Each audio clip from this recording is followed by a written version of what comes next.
रक्षाबंधन का पर्व क्यों मनाया जाता है और यह परंपरा कब और कैसे शुरू हुई, आज हम अपने चैनल के माध्यम से आपको यह बताने जा रहे हैं। पंडित बाल गोविंद शास्त्री ने जानकारी देते हुए बताया है कि प्राचीन काल में गुरु अपने शिष्यों को पलाश की जड़ हल्दी लगाकर रक्षा सूत्र के रूप में बांधा करते थे।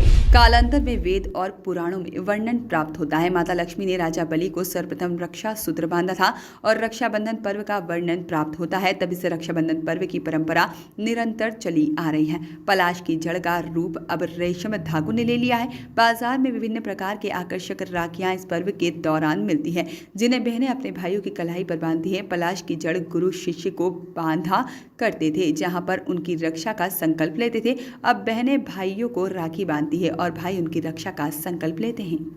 मुख्य रूप से श्रावण शुक्ल पक्ष पूर्णिमा तिथि में रक्षाबंधन का पर्व और श्रावणी उपाकर्म का पर्व मनाया जाता है। रक्षाबंधन आचार्य अपनी शिष्यों की रक्षा के लिए रक्षा सूत्र बांधता है अपने शिष्यों के हाथ में, और बहन अपनी भाई के हाथ में रक्षा सूत्र बांधती है। पहले रक्षा सूत्र पलाश की जड़ का हुआ करता था, उसको अब पकौड़ा कहते हैं, या जो भी अलग अलग क्षेत्रों के अलग अलग नाम हैं, बकौड़ा।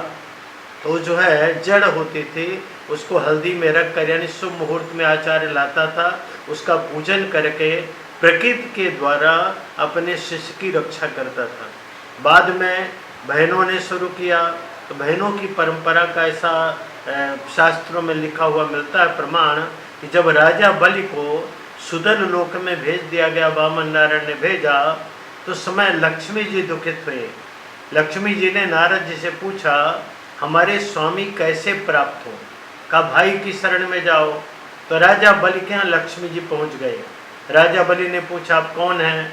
कहा मैं आपकी बहन। कहा वो स्वागत है, हमारी कोई बहन नहीं थी। परिणाम यह हुआ, श्रावण शुक्ल पक्ष पूर्णिमा तिथि में जब लक्ष्मी जी रक्षा सूत्र लेकर राजा बलि के पास पहुँचे, तो राजा बलि ने पूछा ये क्या है? कहा आज के दिन बहन अपने भाई के हाथ में रक्षा सूत्र बांधती है भाई की रक्षा के लिए।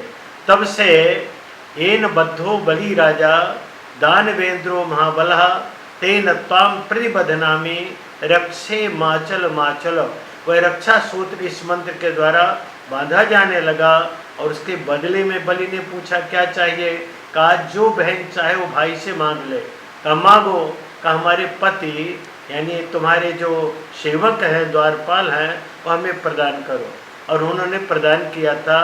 अभिप्राय है कि यह परंपरा यद्यपि बहुत प्राचीन है, गुरु शिष्य परंपरा से चल रही, लेकिन वह पलाश की जड़ से चल रही थी। फिर बाद में रेशमी धागा प्रारंभ हो गया। ताग पाठ हम लोग कहते हैं, जो शादी विवाह के समय में जब कहना चाहिए चढ़ाव का कार्यक्रम होता है, उसको डाल भरना यूपी में कहते हैं, चढ़ाव कहलाता है। तो चढ़ाव में रक्षा सूत्र आचार्यगण उस लड़की के हाथ में बांधते हैं, तो वह ताग पाठ का कहलाता है रक्षा सूत्र।